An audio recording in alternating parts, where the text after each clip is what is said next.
Good afternoon and welcome back to the One Celtic Fans View this afternoon. There is some breaking news this afternoon regarding Celtic, but I want to talk about the first game of the season first of all.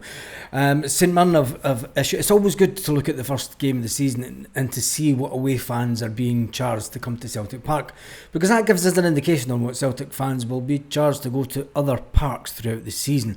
And it's going to be another season of outrageous expense, if you ask me. From the St Mirren site, they're saying that it's going to be £36 for a ticket for the away end at Celtic. Concessions are £25. Under 13s are £16. £16 to get and watch the football. And then for the restricted view ones, it's £33, £22 for a concession, and £16 again for the under 13s. It does get to that stage of the season where we talk about a lot of the fans that go to every single game, home and away, and the cost just is terrible. I mean, if they want to get full houses at away grounds, especially when Celtic come calling, I can see it being another season where they'll allege that the stadiums are sold out, but in reality they're going to put the prices up for Celtic fans going. And it is what it is, isn't it? I don't see it changing any time soon. Whilst a lot of the fans groups around Scotland have had demonstrations towards the end of last season with regard to ticket prices at games. I mean, £16 for an under 13 is ridiculous, isn't it? I mean, Celtic should... It's unbelievable. It is unbelievable. And Celtic have been pushing the Newcastle United game, talking about tickets, yes. And they're pushing it on the Welcome KT Back to Paradise one. Yep. They're pushing that one out. Welcome KT back. The Celts are back at Paradise this weekend as they take on Newcastle United to compete for the Adidas trophy. A made-up trophy that's just because we're both sponsored by Adidas. Scotland and England, respective League Cup winners, face each other this Saturday the 19th of July. Imagine pushing it as a League Cup winners thing. Celtic, what? Jesus. We're the champions of Scotland, come on. Push it as... It makes you wonder who writes this stuff for Celtic. I sometimes think that they just run stuff through ChatGPT. Make sure you don't miss out on the chance to remind KT of the famous Paradise atmosphere he missed so much. Get your tickets now. It's a pre-season game. There's no atmosphere. There's no atmosphere whatsoever. There's never an atmosphere at a pre-season. I've never been to one pre-season game at Celtic Park in as long as I can remember, and it was like a European night. Never. It just doesn't happen. The match is an ideal family day out. Is it? Celtic are pricing the game for £25 for adults, £17 for concessions, and £12 for under 13s. So if you're a family of four, it's going to cost you a fucking small arm and a leg to go to a kickabout in pre-season.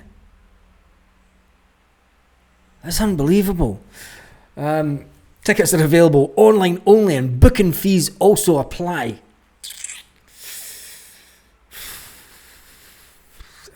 It makes you wonder what is really going on at Celtic just now, because there seem to be...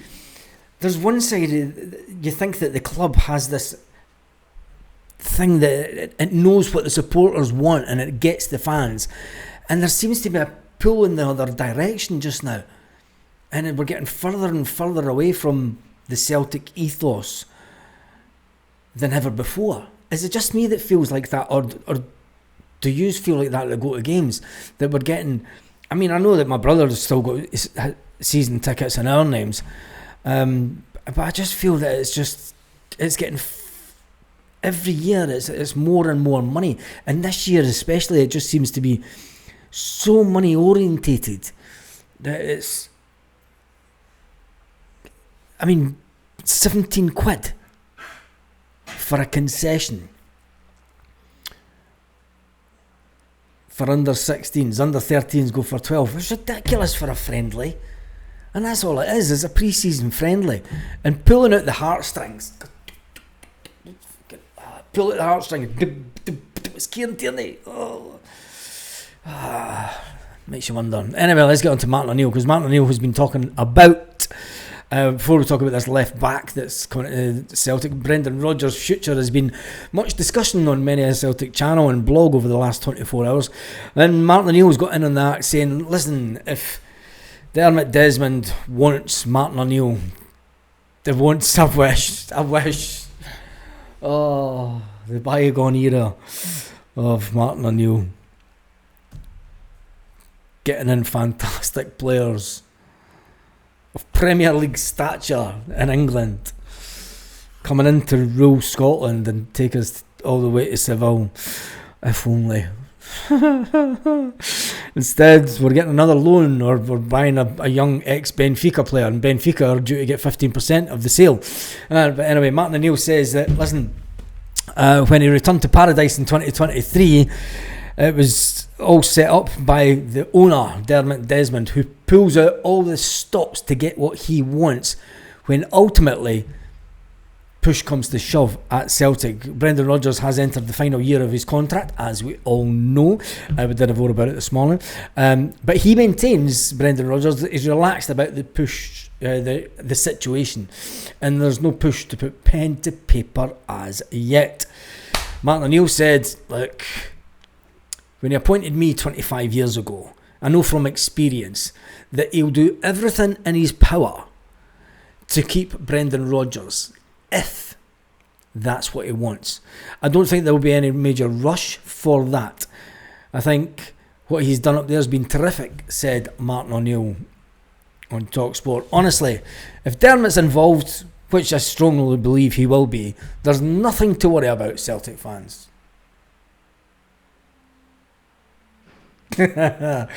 Oh, Jesus, who would try to kid? I've had dealings with Dermot myself. Dermot brought me into the football club. If Dermot wants to keep him, he will go out his way to do so. It is as simple as that, says Martin O'Neill.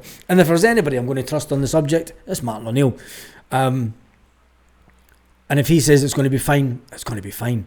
But then again, Martin O'Neill asked Ange Postecoglou live on telly not to leave Celtic.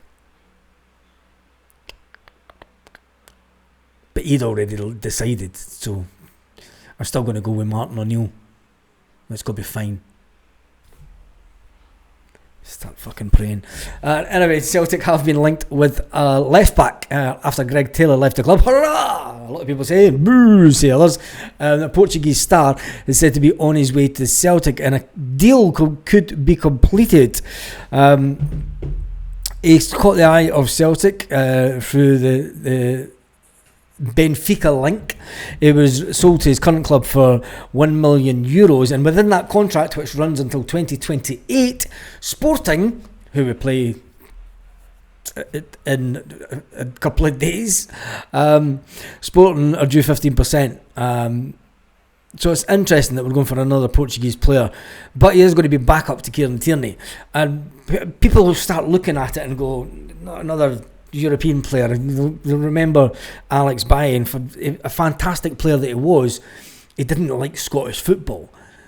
Do you know? And I always remember one incident with Alex Baye when a defender goes in at him with the arm up and knocks him over, and he didn't get the free kick, and he gets up and he looks at the bench. Brendan Rodgers goes, "It's fucking Scottish football, mate." And Brendan Rodgers said that after the game, you know, and Alex Baye is like, fuck this, I'm away to play real football, not this nonsense you call football in Scotland. As much as we love the rough and tumble of the game, it's not the best sometimes, is it? But anyway, we do love it.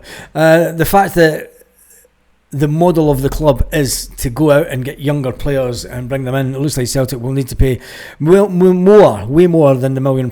Well, it was €1 million, which is around about 886 grand or something, on the current 900 grand say that they paid for him. in pounds. So it'll be interesting to see how much Celtic do pay for the player. And he is coming to be backup, just backup. That's it. He's going to be backup to Kieran Tierney, and I suggest that he'll be our player that will be given the chance in League Cup games and things like that to prove himself and to push on as a player. The fact that he's got that little bit of European pedigree is the type of player that I've been thinking that we should get in at the club anyway. The fact it's another younger one, it's the way that Celtic were going to go, was it? I mean, they went down the road the end of last season, and they brought in Jeffrey Sloop. And people will say that Jeffrey Sloop was better than Greg Taylor, but he was never worth 60 grand a week. How that boy got 60 grand a week, Jesus, we're in the wrong job, aren't we? Jeffrey Sloop, 60 grand a week. He shouldn't be on 60 grand a year.